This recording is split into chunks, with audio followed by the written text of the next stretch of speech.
Hello, good morning, जोहार, मैं संजय और आप देख रहे हैं न्यूज झारखंड। चलिए जानते हैं झारखंड की आज की 25 मुख्य बड़ी खबरों को। ओडिशा ट्रेन हादसे के मृतकों को दी गई श्रद्धांजलि, 50 लाख मुआवजा व दोषियों को सजा देने की मांग।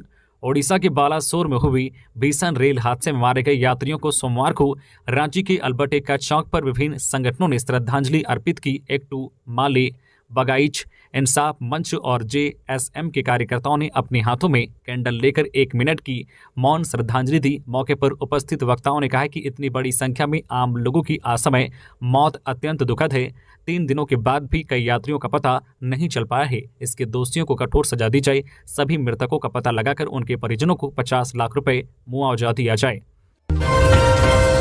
IPL जीतने के बाद पहली बार रांची पहुंचे धोनी, एक झलक पाने को बेताब दिखे फैंस। भारतीय क्रिकेट टीम के पूर्व कप्तान महेंद्र सिंह धोनी सोमवार की शाम रांची पहुंचे। IPL 2023 का खिताब चेन्नई सुपर किंग्स को जिताने के बाद पहली बार रांची के राजकुमार रांची पहुंचे हैं। जैसे ही यह खबर उनके फैंस को मिली कि धोनी रांची आ रहे हैं तो टर्मिनल के बाहर भीड़ लग गई। बिरसा मुंडा एयरपोर्ट पर बाहर निकलते ही उनकी एक झलक देखने के लिए लोग चिल्लाने लगे। माही माही की आवाज से पूरा टर्मिनल गूंजने लगा। कई लोग सेल्फी लेने का भी प्रयास करते नजर आए। प्रशंसकों की भीड़ को देखते हुए सुरक्षा कर्मियों ने धोनी को उनकी गाड़ी तक पहुंचाया। धोनी के साथ उनकी पत्नी साक्षी सिंह धोनी और बेटी जीवा भी आई। मालूम हो कि धोनी की अगुवाई वाली चेन्नई सुपर किंग IPL के 16वें सीजन में गुजरात को मात देकर 5वीं बार चैंपियन बनी है। झारखंड में 26,000 सहायक आचार्य की होगी नियुक्ति, शिक्षा सचिव ने कहा। इसी सप्ताह भेज जाएगी अधियाचना। झारखंड के सरकारी स्कूलों में खाली पड़े शिक्षकों के पदों को भरने को लेकर राज्य सरकार गंभीर है। इसके तहत सुप्रीम कोर्ट के निर्देश पर जहां 2016 से लंबित करीब 10,000 हाई स्कूल शिक्षकों की नियुक्ति प्रक्रिया जारी है, वहीं सहायक आचार्य के करीब 26,000 पदों पर नई नियुक्ति शुरू करने की तैयारी की गई है। झारखंड कर्मचारी चयन आयोग के माध्यम से होने वाले चयन के लिए शिक्षा विभाग ने तैयारी पूरी कर ली है। शिक्षा सचिव के रवि कुमार के अनुसार इसी सप्ताह अधियाचना झारखंड कर्मचारी चयन आयोग को भेज दिया जाएगा। इसके अलावा जून के अंत में हाई स्कूल शिक्षक नियुक्ति 2016 के तहत विभिन्न विषयों में करीब 4,000 शिक्षकों की नियुक्ति की तैयारी की जा रही है। इन शिक्षकों का सर्टिफिकेट वेरिफिकेशन सहित अन्य विभागीय प्रक्रिया भी की जा रही है। भीषण गर्मी और हीट वेव से बाहर निकलना हुआ मुश्किल। गोड्डा का तापमान 45 डिग्री के पार। पश्चिमी दिशा से आ रही गर्म हवाओं के थपेड़े से झारखंड की धरती तप रही है। बीते दिनों हुई बारिश के बाद मौसम बदल गया था और राज्य के सभी जिलों का तापमान 40 डिग्री से लुढ़ककर 30 से 35 डिग्री तक पहुंच गया था। लेकिन पिछले 4-5 दिनों से एक बार फिर गर्मी उफान पर है। राज्य के 8 जिलों का तापमान 40 के पार पहुंच चुका है। हालत ऐसे है कि गोड्डा जिले का तापमान 45.3 डिग्री सेल्सियस के पार पहुंच चुका है। राज्य के उत्तर पूर्वी हिस्सों यानी देवघर, दुमका, गोड्डा, धनबाद, गिरिडीह, जामताड़ा, पाकुड़ और साहिबगंज जिलों के लिए मौसम विभाग केंद्र रांची ने तो हीट वेव को लेकर येलो अलर्ट जारी कर दिया है। मौसम वैज्ञानिक अभिषेक आनंद ने बताया कि अगले 5 दिनों तक राहत की कोई उम्मीद नहीं है। इस दौरान आसमान साफ रहेगा और मौसम शुष्क रहने व गर्म हवाओं के चलने से तापमान में वृद्धि होगी। PLFI सुप्रीमो दिनेश गोप की रिमांड अवधि बढ़ाई गई। कुख्यात नक्सली दिनेश गोप की मुश्किलें कम होने का नाम नहीं ले रही है। 21 मई को गिरफ्तार कर रांची लाए जाने के बाद पिछले 12 दिनों से PLFI सुप्रीमो दिनेश गोप से NIA पूछताछ कर रही थी। दिनेश की रिमांड अवधि पूरी होने के बाद NIA की विशेष अदालत में पेशी हुई, जिसके बाद NIA ने 1 दिन की अतिरिक्त रिमांड अवधि बढ़ाने को लेकर कोर्ट से आग्रह किया। NIA की विशेष अदालत ने इस पर मंजूरी दे दी है। दिनेश गोप पर झारखंड पुलिस ने 25 लाख और NIA ने 5 लाख रुपए का इनाम रखा था। बता दें कि झारखंड सहित ओडिशा और बिहार में हत्या से लेकर अवैध वसूली, अपहरण और धमकी जैसे 102 मुकदमे दर्ज हैं। ओडिशा रेल दुर्घटना, अपने 5 महीने का वेतन मुख्यमंत्री राहत कोष में देंगे इरफान अंसारी। साथ ही विधायकों से भी की अपील। ओडिशा में हुए भयावह रेल दुर्घटना के मारे और घायल हुए लोगों को राहत पहुंचाने के लिए मदद के लिए आगे आ रहे हैं। इसी क्रम में जामताड़ा विधायक डॉक्टर इरफान अंसारी ने भी मदद के लिए हाथ आगे बढ़ाया है। उन्होंने अपने 5 महीने का वेतन मुख्यमंत्री राहत कोष में देने की घोषणा की है। इरफान अंसारी ने कहा है कि भीषण ट्रेन दुर्घटना से मुझे बहुत बड़ा सदमा लगा है। भयावह हादसे में अपने को खोने वाले परिवार और घायलों के दर्द को मैं भलीभांति महसूस कर सकता हूं। मैं परिवार वालों के साथ इस दुख की घड़ी में चट्टान की तरह खड़ा हूं। यही वजह है कि मैंने यह निर्णय लिया है कि अपने 5 महीने का वेतन मुख्यमंत्री राहत कोष में दूंगा। इरफान ने साथ ही विधायकों से भी अनुरोध किया है कि वे अपने वेतन का एक हिस्सा दान करें ताकि शोक संतप्त परिवारों की मदद की जा सके। 13 महीने से PMGKY का कमीशन भुगतान न होने पर पीडीएस दुकानदारों ने सरकार को दिया अल्टीमेटम। झारखंड सरकार से नाराज राशन दुकानदारों ने सोमवार को अपनी दुकानें बंद रखी। राजभवन के समक्ष धरना देकर सरकार से मांग पूरी करने का अनुरोध किया। उनके समर्थन में बीजेपी के 2 विधायक उनके साथ धरने पर बैठे। All India fair price shop dealers federation के बैनर तले आयोजित इस आंदोलन में हौसला अफजाई करने भाजपा विधायक CP सिंह और नवीन जायसवाल पहुंचे। इस दौरान भाजपा विधायकों ने हेमंत सरकार पर निशाना साधते हुए राशन दुकानदारों की मांग को सही बताया। उन्होंने कहा कि इनकी मांगों के समर्थन में वे सड़क से लेकर सदन तक में आवाज उठाएंगे। सोमवार को 7 सूत्री मांगों को लेकर राशन दुकानदारों के आंदोलन की वजह से राज्य भर में पीडीएस दुकानें बंद रही। पीडीएस दुकानदारों की मुख्य मांगों में 13 महीने से PMGKY के बकाया कमीशन का पैसा का भुगतान हो। इसके अलावा पूर्व सरकार की तरह अनुकंपा पर लाइसेंस की व्यवस्था बहाल हो। अन्य राज्यों की तरह झारखंड में भी 1 नेशन 1 कार्ड 1 रेट की प्रक्रिया को लागू किया जाए। बायोमेट्रिक व्यवस्था में व्यापक सुधार के साथ ई-पोस्ट मशीन को 2G की जगह 4G में कन्वर्ट किया जाए। केंद्र सरकार के आदेशानुसार NFSA योजना का खाद्य अन्न का कमीशन अग्रिम आवंटन के साथ दिया जाए। वर्तमान समय में 3 महीने का कमीशन राशन दुकानदारों को प्राप्त नहीं हुआ। बढ़ती हुई महंगाई को देखते हुए राशन दुकानदारों के कमीशन को 1 रुपए की जगह 3 रुपए प्रति किलो दिलवाया जाए। माओवादियों ने JCB में लगाई आग, सड़क का काम रुका। एक बार फिर खुद को मजबूत कर रहे हैं नक्सली, पर्चा फेंक कर रोका काम। लोहरदगा में नक्सलियों ने बड़ी साजिश को अंजाम दिया है। सड़क निर्माण में लगी JCB में आग लगा दी है। इस रास्ते पर काम कर रहे मजदूरों में दहशत है। सूत्रों की माने तो लेवी के चक्कर में माओवादियों ने इस बड़ी घटना को अंजाम दिया है। सेरंगदाग थाना क्षेत्र के मनहेपाट के इस घटना को नक्सलियों ने अंजाम दिया है। नक्सलियों ने इस घटना को अंजाम देकर इलाके में अपनी उपस्थिति दर्ज कराई है। बताया जा रहा है कि इस हादसे में 15 लाख के इनामी रविंद्र गंजू के दस्ते का हाथ है। नक्सलियों ने अपनी दहशत कायम करने के लिए सड़क निर्माण कार्य में लगे JCB में आग लगाई है और चेतावनी भी दी है। JCB के साथ साथ नक्सलियों ने एक मिक्सर मशीन को भी क्षतिग्रस्त किया है। नक्सलियों ने यहां पोस्टर भी छोड़ा है जिसमें काम ना बंद करने पर चेतावनी दी है। काम जारी रखने पर बुरा परिणाम भुगतने की धमकी दी गई है। इस घटना के बाद मजदूरों के अलावा आसपास के ग्रामीण इलाकों में भी दहशत है। जमशेदपुर से बोकारो जा रही कल्याणी बस में लगी आग, धू धू कर जली बस। जमशेदपुर से सोमवार को बोकारो जा रही कल्याणी बस में शॉर्ट सर्किट से आग लग गई और देखते ही देखते पूरी बस धू धू कर जलने लगी। पटमदा में यह घटना घटी। इस घटना में किसी यात्री को नुकसान नहीं पहुंचा क्योंकि चिंगारी भड़कते ही बस रोककर चालक ने सभी यात्रियों को उतार दिया था। घटना की सूचना पाकर दमकल गाड़ी मौके पर पहुंची और आग पर काबू पाया। पलामू के छतरपुर में एक नाबालिग के साथ पड़ोसी ने किया दुष्कर्म। छतरपुर थाना क्षेत्र के एक गांव में नाबालिग के साथ पड़ोसी द्वारा दुष्कर्म करने का मामला सामने आया है। पीड़िता का इलाज अनुमंडलीय अस्पताल में चल रहा है। निलंबित IAS पूजा सिंघल की न्यायिक हिरासत की अवधि बढ़ी, कोर्ट में नहीं हो सकी पेश।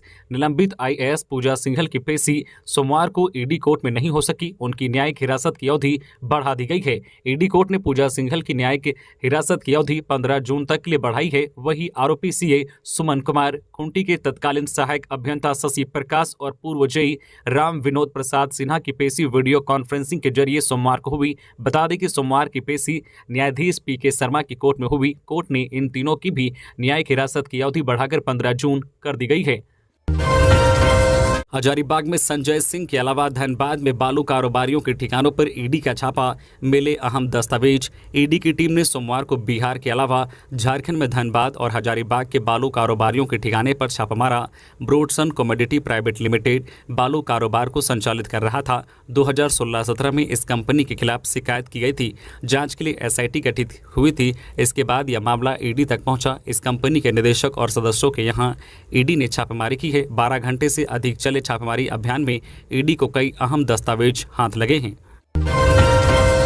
ITI ट्रेनर की होगी नियुक्ति, कर्मचारी चयन आयोग ने निकाला विज्ञापन। 902 रेगुलर और बैकलॉग पदों पर होगी बहाली। झारखंड कर्मचारी चयन आयोग ने औद्योगिक प्रशिक्षण पदाधिकारी की नियुक्ति का विज्ञापन निकाला है। यह नियुक्ति नियमित और बैकलॉग दोनों तरह की होगी। बहाली 37 विभिन्न ट्रेड्स में की जाएगी। रिक्त पदों की संख्या 902 है। नियुक्ति के लिए विज्ञापन में बताया गया है कि रजिस्ट्रेशन 23 जून से 22 जुलाई तक चलेगा। परीक्षा शुल्क भुगतान करने की अंतिम तिथि 24 जुलाई है। फोटो एवं हस्ताक्षर अपलोड कर आवेदन पत्र का प्रिंट आउट 26 जुलाई तक लिया जा सकता है। 28 जुलाई के दिन के 11 से 30 जुलाई तक ऑनलाइन आवेदन पत्र में किसी तरह की अशुद्धि रह जाती है तो उसे सुधार किया जा सकता है। ऑनलाइन आवेदन के लिए 100 रुपये परीक्षा फीस निर्धारित किया गया है। वहीं राज्य के अनुसूचित जनजाति, अनुसूचित जाति के उम्मीदवारों को 50 रुपये देने होंगे। राज्यपाल आज मंगलवार को जाएंगे लोहरदगा। राज्यपाल सीपी राधाकृष्णन आज मंगलवार को लोहरदगा जिले के सदर प्रखंड के 2 गांवों का भ्रमण करेंगे। इस दौरान राज्यपाल आम लोगों से रूबरू भी होंगे। योजनाओं का निरीक्षण करने के साथ साथ राज्यपाल गांव के विकास से भी प्रत्यक्ष होंगे। इस दौरान राज्यपाल लोहरदगा जिले के सदर प्रखंड के भक्सो और रामपुर गाँव के विभिन्न कार्यक्रमों में शामिल होंगे। दुष्कर्म के बाद नाबालिग ने दिया बच्ची को जन्म। दुष्कर्म के 4 महीने बाद परिजनों को पता चला गर्भवती है बेटी। डॉक्टरों ने किया गर्भपात से इनकार। 15 साल की नाबालिग दुष्कर्म का शिकार हुई और उसने एक बच्चे को जन्म दिया है। पलामू में MMCH में बेटी को जन्म दिया है। पीड़िता और नवजात दोनों स्वस्थ हैं।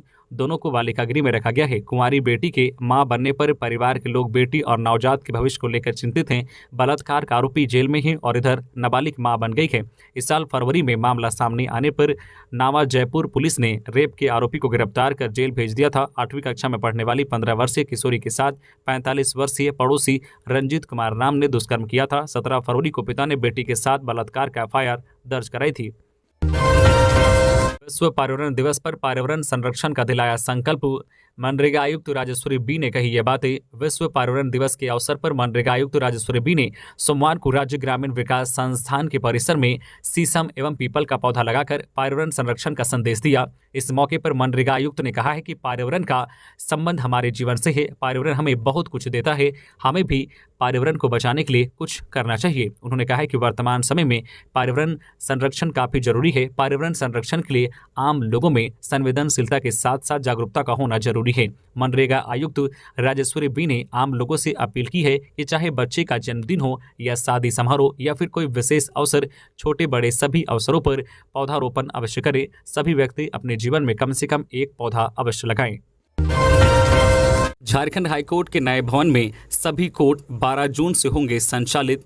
धुरवा स्थित नए हाईकोर्ट बिल्डिंग से झारखंड हाईकोर्ट के सभी कोर्ट 12 जून से संचालित होंगे। इस संबंध में झारखंड हाईकोर्ट के रजिस्ट्रार जनरल मोहम्मद साकिर ने आदेश जारी कर राज्य सरकार के सभी विभागों, केंद्र सरकार के सभी मंत्रालयों आदि को पत्र लिखकर सूचित किया है। बताते चले कि करीब 600 करोड़ की लागत से बने झारखंड हाईकोर्ट के नए भवन का उद्घाटन हाल ही में राष्ट्रपति द्रौपदी मुर्मू ने किया था। नई हाईकोर्ट बिल्डिंग में तमाम आधुनिक सुविधाएं मौजूद हैं। मालूम हो कि पुरानी हाईकोर्ट भवन से कोर्ट के सारे महत्वपूर्ण दस्तावेज आदि नए हाईकोर्ट भवन में शिफ्ट भी किए जा रहे हैं।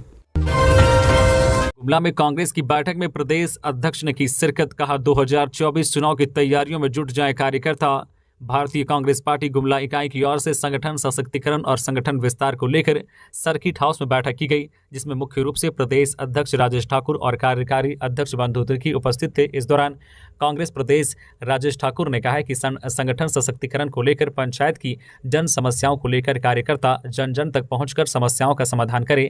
साथ ही सभी कार्यकर्ता अभी से 2024 चुनाव की तैयारी में जुट जाएं, घर घर जाकर लोगों से मिलकर उनकी समस्याओं को दूर करने का प्रयास करें।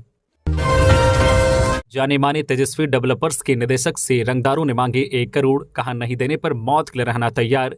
राजधानी रांची के लालपुर थाना क्षेत्र के तेजस्वी डेवलपर्स के निदेशक मुन्ना कुमार से रंगदारी मांगी गई है। इस बाबत लालपुर थाना में मुन्ना ने प्राथमिकी दर्ज कराई है और कहा है कि उनसे 1 करोड़ की रंगदारी मांगी जा रही है। उन्होंने बताया है कि ईस्टर्न मॉल के 7वें तल्ले पर स्थित उनके ऑफिस में 5 लोग आए थे। उन लोगों ने कहा है कि तेजस्वी रेसिडेंसी को विकसित करना चाहते हो तो 1 करोड़ की रंगदारी देनी पड़ेगी। रंगदारी नहीं देने पर उनको बुरा अंजाम भुगतने के लिए तैयार रहने को कहा गया है। ऑफिस पहुंचे लोगों ने कहा है कि अगर रंगदारी नहीं दोगे तो जान से मार दिए जाओगे। मुन्ना कुमार ने थाने में बताया है कि पैसे नहीं देने पर रंगदारों ने धमकी दी है कि जैसे ही सीसीटीवी एरिया से बाहर जाओगे वैसे ही तुम्हारी हत्या कर दी जाएगी। मुन्ना कुमार ने यह भी बताया है कि 3-4 लोगों की हत्या होने के बाद उन लोगों ने कही है। इस घटना के बाद मुन्ना दहशत में हैं। उन्होंने पुलिस को सीसीटीवी फुटेज भी उपलब्ध कराया है। इधर थाना प्रभारी ममता कुमारी ने बताया है कि मामले की जांच चल रही है।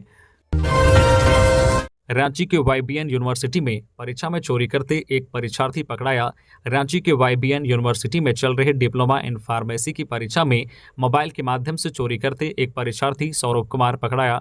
सौरभ राजधानी के एक नर्सिंग होम के मालिक का बेटा बताया जा रहा है। सूत्रों ने बताया है कि सौरभ को छुड़ाने के लिए कई VIP लोगों ने छोड़ने की पैरवी तक की। बताया गया है कि 3 दिन पहले सौरभ की सगाई हुई थी। सौरभ खुद MBBS है, उसके पिता और होने वाली पत्नी भी MBBS है। Saurabh SP Singh college of pharmacy का छात्र बताया गया। विश्व पर्यावरण दिवस पर रांची में कार्यक्रम का आयोजन। प्लास्टिक के उपयोग पर कृषि मंत्री ने जताई चिंता। राजधानी में विश्व पर्यावरण दिवस पर एक भव्य कार्यक्रम का आयोजन किया गया, जिसमें राज्य भर के पर्यावरणविद और पर्यावरण को संरक्षित करने वाले विशिष्ट लोग शामिल हुए। कार्यक्रम के दौरान मंत्री बादल पत्रलेख ने सभी वन और पर्यावरण संरक्षक को अंगवस्त्र और उपहार भेंट कर सम्मानित किया। कार्यक्रम में आए पर्यावरणविद और पर्यावरण को सुरक्षित रखने वाले लोगों ने कहा है कि जब तक आम लोग अपने स्तर पर पर्यावरण को संरक्षित नहीं करेंगे, तब तक विश्व पर्यावरण मनाने का मुख्य उद्देश्य पूरा नहीं होगा। झारखंड प्रदेश हरियाली का है प्रतीक, जहां लोग वृक्षों की करते हैं पूजा। राज्यपाल राजभवन में सोमवार को 50 से अधिक पौधे लगाए गए। अगले वर्ष पूरे राज्य में 1 करोड़ पौधे लगाने का लक्ष्य है, जिसमें 10% नीम के पौधे होंगे एवं शेष 90% फलदार पौधे होंगे, जिससे सभी को निःशुल्क फल प्राप्त हो सके। पर्यावरण संरक्षण के साथ लोगों के पोषण की दिशा में यह सार्थक कदम होगा। यह बातें राज्यपाल CP राधाकृष्णन ने विकास भारती विशुनपुर द्वारा आरोग्य भवन बरियातू रांची में आयोजित विश्व पर्यावरण दिवस के अवसर पर कही। लोगों को संबोधित करते हुए उन्होंने कहा कि झारखंड प्रदेश हरियाली का प्रतीक है, जहां लोग सरहुल जैसे अहम पर्व के अवसर पर वृक्षों की पूजा करते हैं। 101 गैस सिलेंडर चोरी मामले में 4 गिरफ्तार। जानिए पूरा मामला। जहां एक तरफ राजधानी रांची में आए दिन अपराध की एक से बढ़कर एक घटनाएं घट रही है, तो वहीं दूसरी तरफ पुलिस प्रशासन भी अपराधियों तक पहुंचने में कोई कसर नहीं छोड़ रही है। इसका ताजा उदाहरण नामकुम के खरसीदाग OP से आया है, जहां पुलिस को बड़ी सफलता मिली है। दरअसल नामकुम के खरसीदाग OP से गैस गोदाम से 39 सिलेंडर की चोरी हुई थी। इस मामले में पुलिस ने 4 लोगों को रांची से गिरफ्तार कर लिया है। चारों आरोपियों के घर पर छानबीन की गई तो 101 गैस सिलेंडर बरामद किया गया है। सोमवार को ग्रामीण SP नौशाद आलम ने प्रेस वार्ता कर इसकी जानकारी दी है। परिवर्तन संस्था ने पहाड़ी मंदिर परिसर में लगाया 101 पौधा, आगे 1 लाख का लक्ष्य। सोमवार को विश्व पर्यावरण दिवस पर परिवर्तन संस्था ने सेव द प्लांट मिशन के तहत रांची के पहाड़ी मंदिर परिसर में 101 पौधा लगाया। इस वृक्षारोपण कार्यक्रम में लोगों ने बढ़ चढ़कर हिस्सा लिया। वृक्षारोपण के दौरान अति दुर्लभ कल्पतरू का वृक्ष भी लगाया गया। कार्यक्रम के मुख्य अतिथि झारखंड सरकार के पूर्व मंत्री शाह, रांची के विधायक CP सिंह थे। विश्व पर्यावरण दिवस पर निकाली गई जागरूकता रैली। सोमवार को विश्व पर्यावरण दिवस मनाया गया। ऐसे में देश के कोने कोने में पर्यावरण को संरक्षित करने के लिए जागरूकता रैली निकाली गई। इसी क्रम में सोमवार को सिमडेगा जिले में पर्यावरण संरक्षित गतिविधियों के द्वारा साइकिल यात्रा निकाली गई। यात्रा के दौरान लोगों से अपील की गई कि पेड़ काटने के बजाय ज्यादा से ज्यादा पेड़ लगाएं। साथ ही जंगल को संरक्षित कैसे रखा जाए यह भी बताया गया। यात्रा में इस बात का खास ख्याल रखा गया कि प्लास्टिक का गैर जरूरी इस्तेमाल कैसे कम से कम किया जा सके, इसे लेकर भी लोगों से अपील की गई। इस रैली में प्रशांत कुमार और मनोज प्रसाद के साथ अन्य लोग शामिल थे। देवघर में भूमाफियाओं पर नहीं लग रहा लगाम। बाबूलाल ने ED CBI से कहा, इनको रोकिए। राज्य के पूर्व मुख्यमंत्री व भाजपा विधायक दल के नेता बाबूलाल मरांडी ने देवघर में हो रहे जमीन घोटाले को लेकर कई खुलासे किए हैं। उन्होंने प्रेस विज्ञप्ति जारी कर कहा है कि रांची की तरह देवघर में भी बड़े पैमाने पर जमीन घोटाला हुआ है और हो रहा है। दस्तावेजों की हेराफेरी कर इस काले धंधे को बढ़ावा दिया जा रहा है। देवघर में 2 दशक पहले से ही यहाँ के ऐतिहासिक महत्व को देखते हुए सीमावर्ती राज्यों के दर्जनों भूमाफिया दस्तावेजों में छेड़छाड़ कर जमीन की हेराफेरी कर रहे हैं। अभी हाल ही में एम्स एवं एयरपोर्ट की स्थापना से सीमावर्ती राज्यों के भूमाफिया और सक्रिय हो गए हैं। यहाँ के जमीन घोटाले के कुछ मामलों की जांच CBI कर रही है, फिर भी जमीन घोटाले का गोरखधंधा जोरों पर है।